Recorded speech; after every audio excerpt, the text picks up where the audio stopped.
لبيك اللهم لبيك উমরা করার নিয়ম।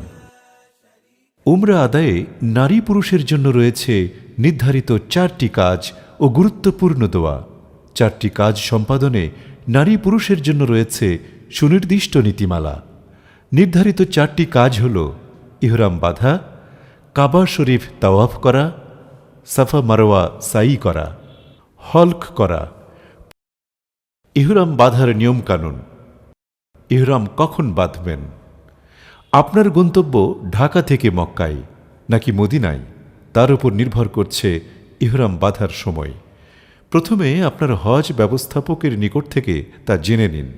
যদি প্রথম গন্তব্য মদিনায় হয় তাহলে যাত্রার শুরুতেই ইহরাম বাঁধতে হবে না। যখন মদিনা থেকে মক্কায় যাবেন তখন ইহরাম বাঁধতে হবে নির্দিষ্ট মিকাত থেকে। অধিকাংশ হজযাত্রী আগে মক্কায় যান।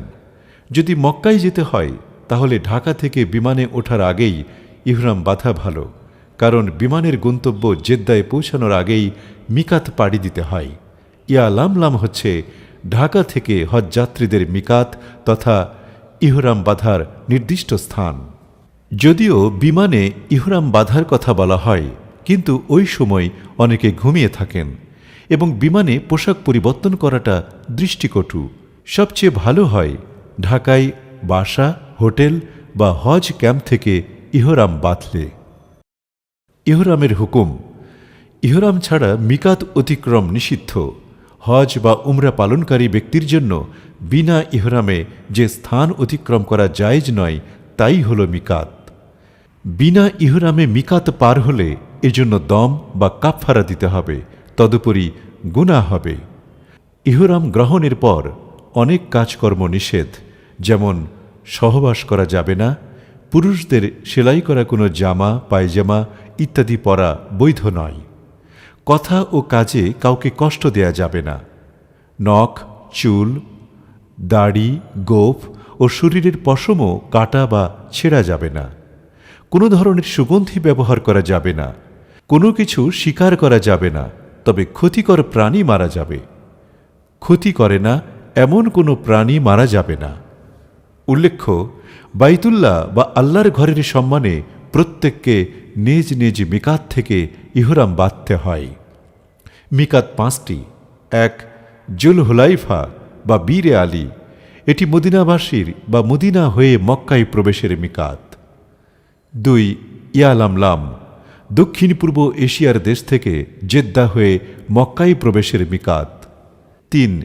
আল জুহফা, সিরিয়া, মিশর এবং সেদিক থেকে আগত ব্যক্তিদের জন্য মিকাত। 4. কারনুল মঞ্জিল আল কাবির, নাজদ থেকে আগত ব্যক্তিদের জন্য মিকাত। এবং 5. জাতু ইরক, ইরাক থেকে আগত ব্যক্তিদের মিকাত। উমরার ইহরাম। ইহরাম বাঁধার নিয়ম। উমরা পালনের উদ্দেশ্যে ইহরাম করা ফরজ।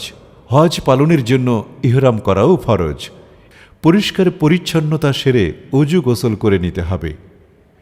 মিকাত অতিক্রমের আগেই সেলাইবিহীন একটি সাদা কাপড় পরিধান করুন।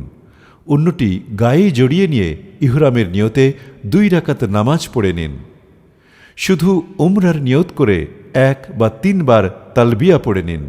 তালবিয়া হল লব্বাইক আল্লাহুম্মা লব্বাইক, লব্বাইকা লা শারিকা লাকা লব্বাইক, ইন্নাল হামদা ওয়ান নিয়ামাতা লাকাওয়াল মুলক লা শারিকা লাক। ইহরাম বাঁধার ওপর অনলাইনে অনেক টিউটোরিয়াল আছে। বাংলা সহ বিভিন্ন ভাষায় ইহরাম বাঁধা দেখে শিখে নিতে পারেন, বা আপনার এজেন্ট কর্তৃক নিয়োগকৃত মুআল্লিমের নিকট থেকেও ইহরাম বাঁধা শিখে নিতে পারেন। তাওয়াফ করার নিয়ম।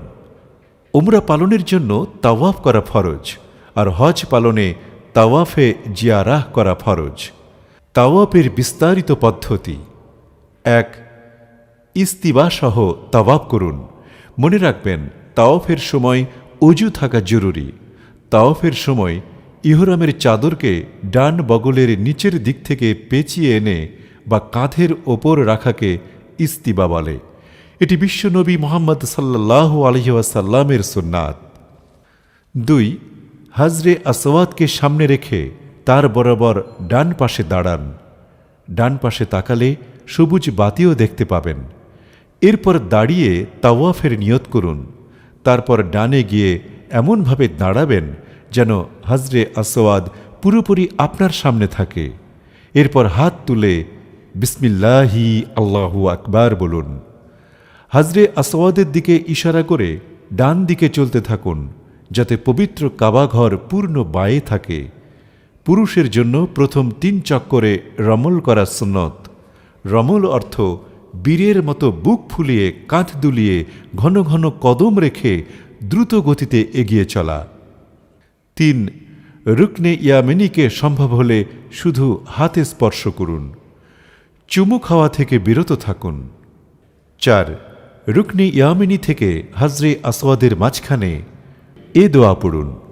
ربنا آتنا في الدنيا حسنة وفي الآخرة حسنة وقنا عذاب النار وأدخلنا الجنة مع الأبرار يا عزيز يا غفار يا رب العالمين।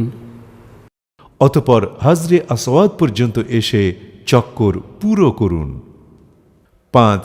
পুনরায় হাজরে আসওয়াদ বরাবর দাঁড়িয়ে হাত দিয়ে ইশারা করে চক্কর শুরু করুন। এভাবে 7 চক্করে তাওয়াফ শেষ করুন। 6. হাতে 7 দানার তসবিহ অথবা গণনা যন্ত্র রাখতে পারেন, তাহলে 7 চক্কর ভুল হবে না। 7. এ সময় যে দোয়া, সূরা, আয়াত মনে আসে তা দিয়ে দোয়া করবেন, কারণ এটা দোয়া কবুলের সময়। 8. তাওয়াফের 2 রাকাত নামাজ ওয়াজিব। মাকামে ইব্রাহিমের পেছনে বা মসজিদুল হারামের যে কোনো স্থানে তাওয়াফের নিয়তে মাকরু সময় ছাড়া 2 রাকাত নামাজ পড়ে দোয়া করুন, এটা দোয়া কবুলের সময়। এরপর জমজমের পানি পান করুন। আপনার তাওয়াফ শেষ। এখন সাই করার জন্য পথ নির্দেশনা দেখে সাফা মারওয়ার দিকে অগ্রসর হন। সাই করার নিয়ম: জমজমের পানি পান করে ধীরে ধীরে সাফা পাহাড়ে আরোহণ করুন। সাফা ও মারোয়া পাহাড় দুটি কাবা শরীফের পাশে অবস্থিত। এ পাহাড় দুটির মাঝে 7 বার আসা যাওয়া করাকে সাই বলা হয়। উমরা পালনে সাই করা ওয়াজিব। সাফা ও মারোয়া এখন আর পাহাড় সদৃশ নেই।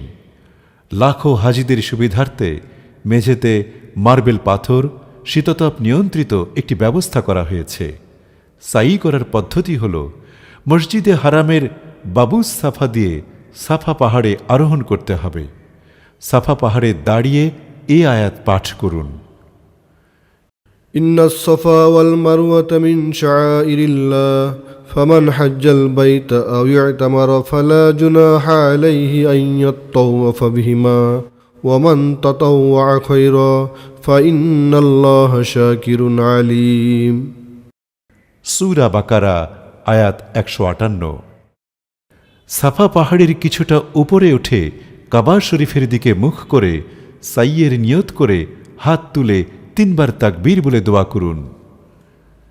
তারপর মারওয়ার দিকে রওনা হয়ে 2 সবুজ দাগের মধ্যে একটু দ্রুত পথ চলে মারওয়ায় পৌঁছালে 1 দৌড় পূর্ণ হল।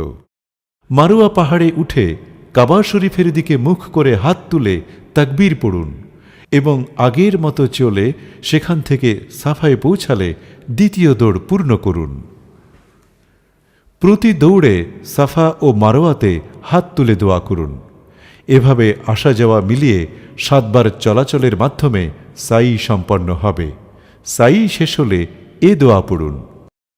ربنا تقبل منا إنك أنت السميع العليم وتب علينا إنك أنت التواب الرحيم وصلى الله تعالى على خير خلقه محمد وعلى آله وأصحابه أجمعين وارحمنا معهم برحمتك يا أرحم الراحمين।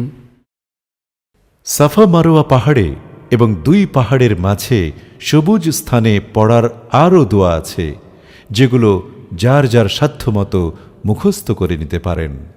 হল্ক করার নিয়ম: উমরাই হল্ক করা ওয়াজিব, আর যারা তামাত্তু হজ করবেন তারাও মাথা মুন্ডন করে ইহরাম থেকে হালাল হবেন। পুরুষেরা রাসূলুল্লাহ সাল্লাল্লাহু আলাইহি ওয়াসাল্লামের আদর্শের অনুসরণে সম্পূর্ণ মাথা ন্যাড়া করবেন, তবে মাথার চুল ছাড়তেও পারেন। নারীদের জন্য চুলের অগ্রভাগ থেকে প্রায় 1 ইঞ্চি পরিমাণ কাটতে হবে। সাফা এবং মারওয়া পাহাড়দ্বয় সাই করার পর মাথা মুন্ডন করা অথবা মাথার চুল ছেঁটে ফেলাকে হলক করা বলে। আল্লাহ তাআলা মুসলিম উম্মাকে যথাযথ নিয়মে উমরা আদায় করার তৌফিক দান করুন। আমিন।